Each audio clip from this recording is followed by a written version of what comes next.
Margaret White can be heard screaming in agony in the White household during the first scene, which takes place in 1995. The camera pans across Margaret's agonized cries for help to God from the upstairs floor. A Bible and several blood droplets are splattered in a puddle of water that is visible to us.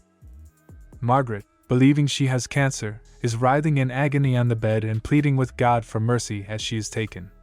She screams, looks up, waiting to die, and her body writhes a few times. But she does not. She becomes aware that something is beneath her nightgown and that she is still alive. She discovers a baby when she looks between her legs. She was unaware that she was pregnant. Margaret gives a nod. It's a test, she declares, brandishing scissors in preparation to murder her infant daughter. She is about to stab the infant, but something stops her just in time. She sets down the scissors and holds her baby girl. Now fast forward to the present. Currently 17 or 18 years old, Carrie White is a quiet, reserved student at her small Maine town of Castle Rock High School. She blends into the background in the hopes that no one will notice her because she is an outcast in everyone's eyes. The ball lands in front of her during the water volleyball game in the gym during physical education class, and she is asked to serve the ball. She strikes Sue Snell in the head by accident, which makes everyone laugh, including Carrie. When Carrie hears Sue's friend Chris Hargensen tell her, "You eat shit," everyone else begins to laugh at her instead. Carrie finds blood while taking a solo shower after working out. She doesn't realize what's happening and rushes to the girls for assistance.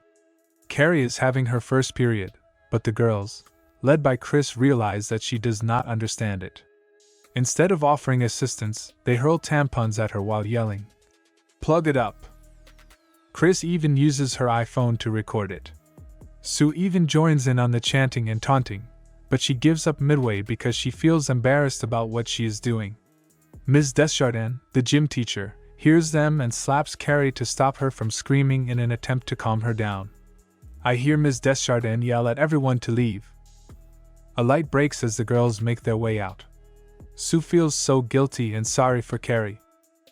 Carrie and Ms. Desjardins are brought to the principal's office, where they attempt to explain the situation to Henry Grail, the principal, who is very uncomfortable.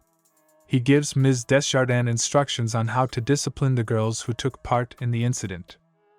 Carrie is informed by the principal and Ms. Desjardins that her mother has been called to come get her.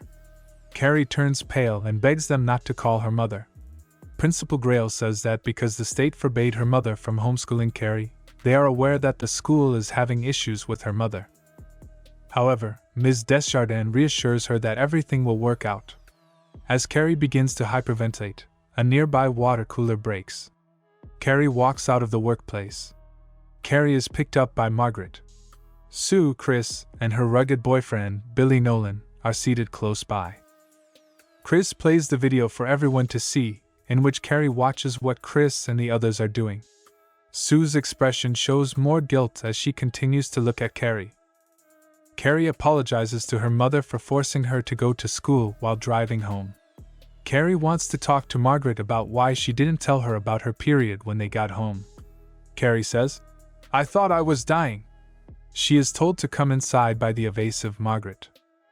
Carrie promises her mother that she won't because she wants to discuss what transpired.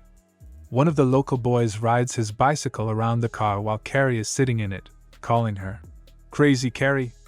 It appears that Carrie uses her abilities to cause him to fall off his bike, frightening him into running away. Carrie discovers her mother slamming her head against the wall inside the home. She should just stop and talk to Carrie, she says. But Margaret is more focused on asking for forgiveness in her prayers, and she makes up her own Bible verses whenever it fits her needs. Carrie objects to her mother's prayers after realizing that these verses aren't even actual Bible passages, but Margaret hits her in the head with a Bible. Margaret labels her a sinner as they argue their way downstairs to the kitchen. "I did not sin," Carrie asserts. Carrie is invited inside the prayer closet by Margaret once it is opened. When Carrie refuses, her mother lets her in, locks the door, and instructs her to ask for forgiveness in prayer. Carrie pips at the door and begs to be allowed outside. God, you son of a bitch!" To their surprise, Carrie lets out a scream, and a crack appears in the middle of the door. Carrie peers at a sculpture of Jesus crucified that is mounted on the wall. She is horrified as it starts to bleed. Sue's thoughts are elsewhere while she and her boyfriend, Tommy Ross, engage in sexual activity in a Jeep.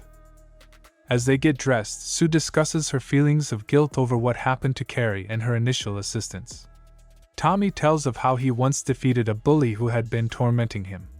He claims that the man was due. "What did Carrie White ever do to you?" Tommy queries. Chris, Billy, and Tina, another girlfriend, hang out at her house at the same time.